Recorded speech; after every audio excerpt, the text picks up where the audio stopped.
Hi, this is Martin from Martin's Engine Services. I'll make a video today about my Lister LD1 single-cylinder diesel engine.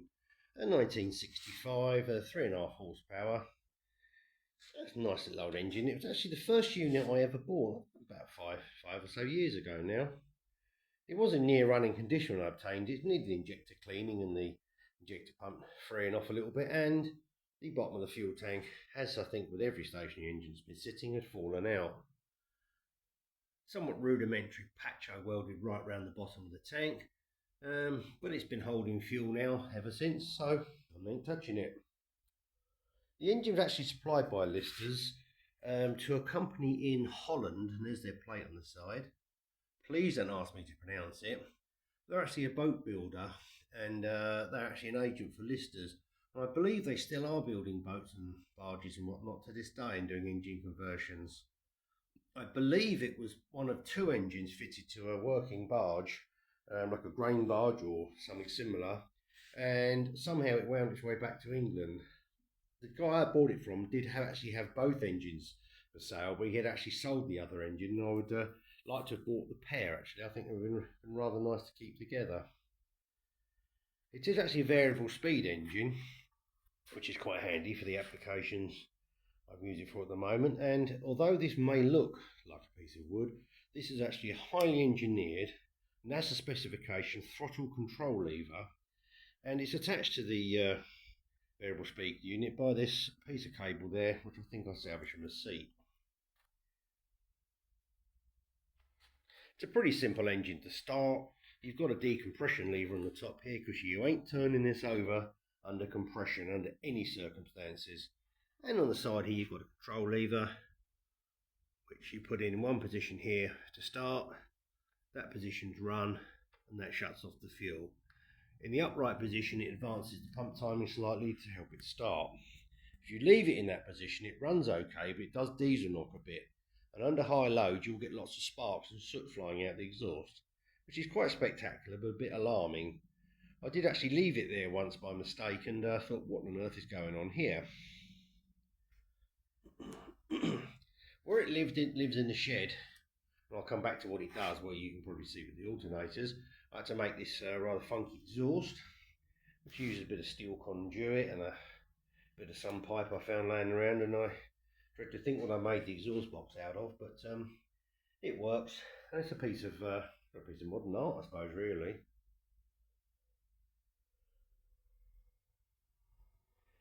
Well, as you can see, it's got, say, two alternators bolted to it, and it's now basically what you could probably describe as a redneck battery charger. It was something I created after I took the engine off of its first application, we'll get to in a moment. And I used, basically this part here was from the first application. Made a bearing housing, some couple of ball bearings in there and a shaft. I think it's a power steering pulley off or something. And there is a belt tensioner down here where you can maintain a good tension on the drive belt. And likewise, the alternator's belt's tensioned by this pulley here, which is actually off of a CVH Escort or Fiesta engine. So there's a bit of nostalgia for anybody who remembers those engines, for their good points and quite a few of their bad points. I won't list them all, but a few memories here of tapping noises and worn cams and leaking oil from distributors and breathing and valve stem oil seals, and I think I better stop now. And it works really well. He'll happily charge 2 dead flat batteries, no problem. It'll churn away all day. However much you want it to work, it will. It'll run probably a good day or more on that tank of fuel, which I think is about maybe sort of like gallon and a half, maybe 2 gallons. It's a very efficient engine, very noisy. Does make quite an impressive amount of noise and quite a little bit of smoke under load initially, but it's a proper old-fashioned diesel engine, how diesel engines should be.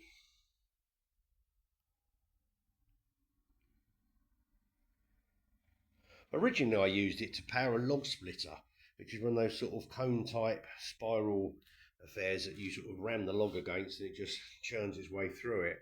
However, this engine's got quite a lot of torque, and if the belt jammed up and you weren't quick enough, I did have a clutch device on it, but you weren't quick enough to declutch it, the engine would attempt to winch itself towards the log splitter, which kind of entertaining the first time it happened, but not the most, shall we say, safest of machines you could probably want to work with.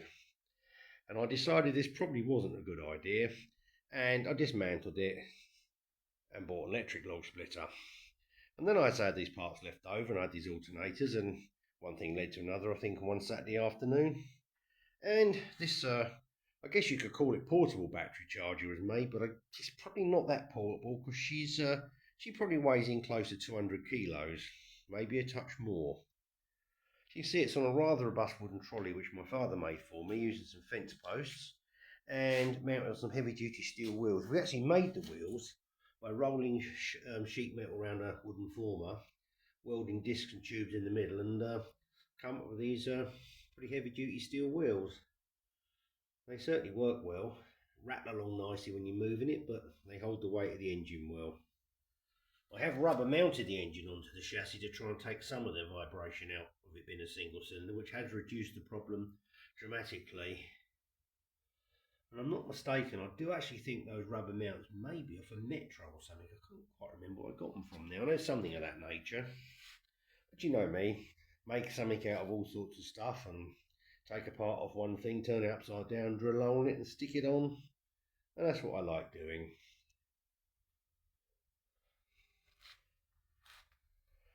If nothing else, I think it's quite a fun looking machine, and people come and see it and they do pass a few comments on it saying, like, what on earth have you done there? Most of my friends and customers know me quite well by now, and not surprised when they come in the workshop and find some creation I've made. I might even get round to finish painting it one day, but you know, one of those who say jobs in abeyance, like the Lister G1, which is still sitting there. And I haven't touched the throttle linkage since the last video. I have wheeled it up the workshop. So, yes, I have moved it, and that's about it. And that's what I've been up to. I've just been cleaning up, painting up one of my lawnmowers ready for the season. Started off as a quick service, and ended up completely dismantling it, doing some welding repairs to it. And as you can see, I got carried away, and there's parts absolutely everywhere. And more bits over there. And the engine's outside in the annex of the workshop. Just giving that little decoke. But I just don't know how you get carried away with these things, but still, along with my other small mower I use for sort of like where it's not too much access space, I've probably got two of the cleanest, shiniest lawnmowers there is actually. In fact, I think this one I probably ought to go in the bloody museum looking at it. But there you go, man in the shed, keeps me happy. Gives me something to do in between jobs. And we'll put that back together the next couple of days. And that'll be another one off the production line. And then I'm sure I'll start on some other funky thing or whatever else I get involved in. The only thing I'm actually doing at the moment is my trusty old Transit recovery truck, which I will make a video about at some point. I'm just doing a little bit of welding on the rear of the chassis. She is 27, 28 years old now, so she needs a bit of love from time to time. My enthusiasm for getting under vehicles and welding up rust holes is long gone now, so I made the effort yesterday on a boring Sunday to get the worst of it done and get that finished off tomorrow. I will make a video about this lovely old truck of mine at some point, give it a little clean up, so that'll be one to look out for. Anyhow, that's enough rambling on for now about a relevant amount of things I'm messing around with. So please like and subscribe, and feel free to leave a comment or ask me a question. And that's about it for now. So bye for now.